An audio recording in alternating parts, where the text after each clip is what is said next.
I'm Patty Simpson with Simpson Math. In this video, we're going to solve logarithmic equations. In a previous video, we went through and looked at the restrictions put upon our logarithmic equations or expressions. Remember that the argument must be greater than or equal to 0. So we solved that to make sure that we know what our restrictions are. Once we've solved each of our equations, we're going to check our answers, our solutions with those restrictions to make sure that it's a valid solution. Now, we have logarithmic equations here, and what makes it a logarithmic equation is the fact that my variable is in the place of the argument. In each one of them, my variable is inside of that argument. So the first thing I have to do is figure out how to get that variable out of the argument. And I'm going to use my definition of a log to help me with that. I'm just going to rewrite this logarithmic equation as an exponential in its exponential form. So I'm going to use the exponential form of a log to help me out.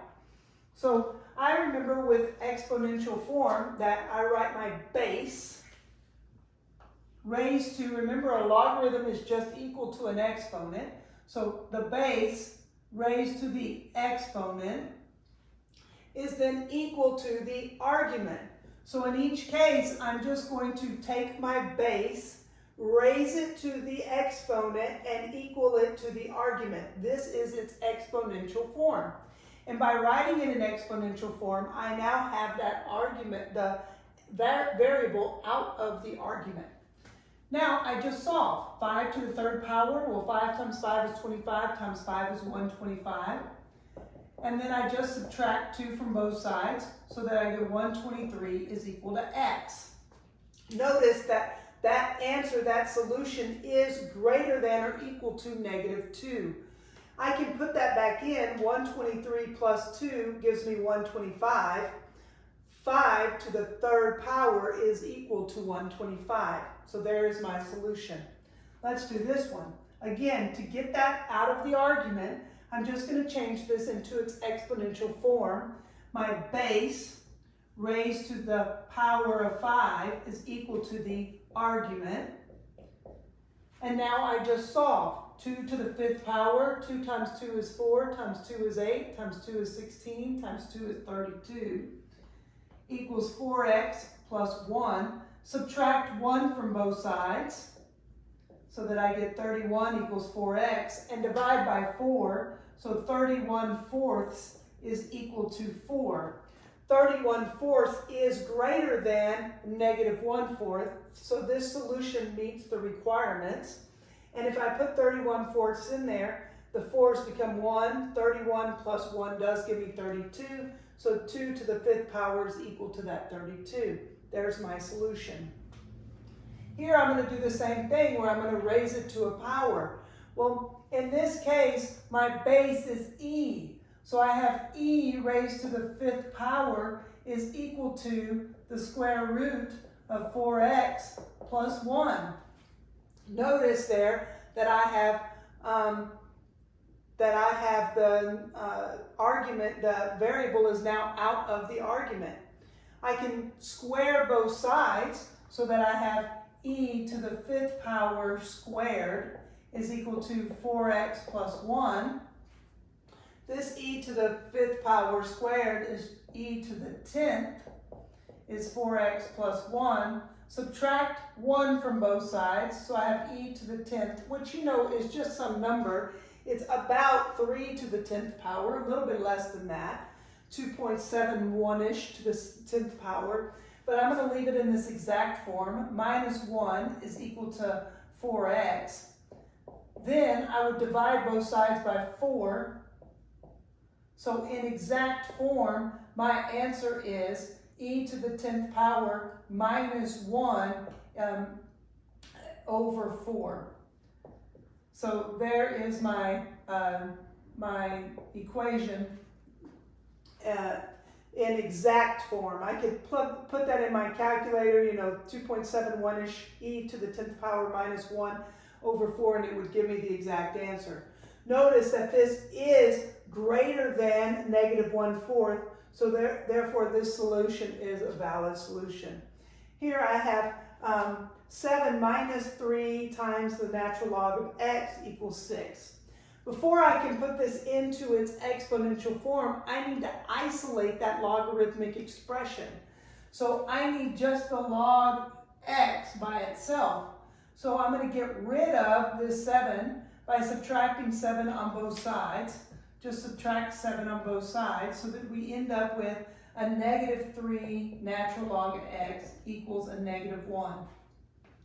Then I'm going to divide both sides by a negative 3. Divide both sides by negative 3. So the natural log of x is equal to 1/3. Now that I have the logarithm isolated, I can use my exponential form to say e to the 1/3 is equal to x. Or that's the same thing as saying x is equal to the cubed root of e. Remember that when I have a fractional exponent, it is equal to that root. This is greater than 0, so that again meets those restrictions. Now, in all of these, I just had a log with an argument. Here I had to do a little isolation first. But if we have multiple logs within an equation, we can use our properties of logs to help us to condense so that I can just have one log. So in this case, I have log base 6 of x plus 3 plus log base 6 of x plus 4 equals log base 6 of 6. I have multiple logs in there. But I know that this plus between there tells me I can use my product rule. Their bases are the same. I can use the product rule to write them as one log. So then I have log base 6 of this argument times that argument. That's that product rule of logarithms. On the right here, notice that my variable is not inside the argument there. There is no variable inside that argument. Log base 6 of 6 is just equal to a number. In fact, I can evaluate that. 6 to what power gives me 6? Well, it's just 6 to the first power. So this is just a fancy way of writing 1. I can evaluate it to say it's just 1. Now that I have just one log written, I've condensed it down to one log.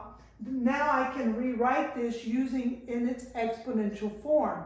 So I write base is 6, power is 1, and it's equal to that argument, x plus 3 times x plus 4. Well, 6 to the first power is just 6. X times x is x squared. X times 4 is 4x. 3 times x is 3x. And 3 times 4 is 12. I'm just multiplying those two binomials. Remember, when I have a squared, anytime I have a larger than 1 as my exponent, then I want to set one side equal to 0 in order to be able to solve my polynomial. So I'm going to do that. I'm going to subtract 6 from both sides, subtract 6 here, and subtract 6 there. While I'm at it, I'm going to go ahead and combine my like terms so that I end up with x squared plus 7x plus 6. Once I have it set equal to 0, my next job is to factor this. Now, this is a quadratic. It's raised to the second power. I could use the quadratic formula because it's a quadratic. But if it factors, I prefer to factor. So let's look to see if it factors. When I have 3 terms, we use the AC method. Our A here is the coefficient here of 1. Our C is this back number, the constant 6. So our AC, as we multiply them together, equals 6. We're looking for the factors that multiply to 6 that add up to be 7. And 1 times 6 multiply to be 6, and yet they add to be 7. So we're going to use 1 times 6. Also, because our A is 1, this only works when my A is 1, but when A is 1, I can just rewrite these guys with those factors, x plus 1 and x plus 6.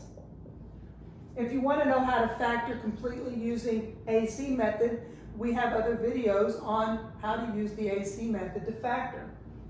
Now that I have two factors multiplying together to equal 0, I can set each one of those equal to 0 to solve. Either this guy equals 0 or that guy equals 0 if when I multiply them together they equal 0. So subtract 1 from both sides and I have x equals -1. Subtract 6 from both sides, x equals -6. So I came up with two solutions. My two solutions are x is -1 and x is -6. But let's look back at our restriction. My restrictions say that my x must be greater than or equal to -3 from the previous video. So if I plug in -6 in here, I end up with a negative argument. And that's not okay. We're restricted. We cannot have a negative argument. So this answer is not a solution. The only solution I have is this -1. If I plug in -1 in here, then I would end up with, well, -1, that makes that 2. -1, that makes it 3. 2 times 3 is 6. 6 to the first power does give me 6. So my only solution on this one is x equals -1. So we make sure when you are solving logarithmic equations to condense it when you have one logarithm, and then you can put it in exponential form to help you to solve, to get that variable out of its argument. Math Made Simple is Simpson Math. Thanks for watching.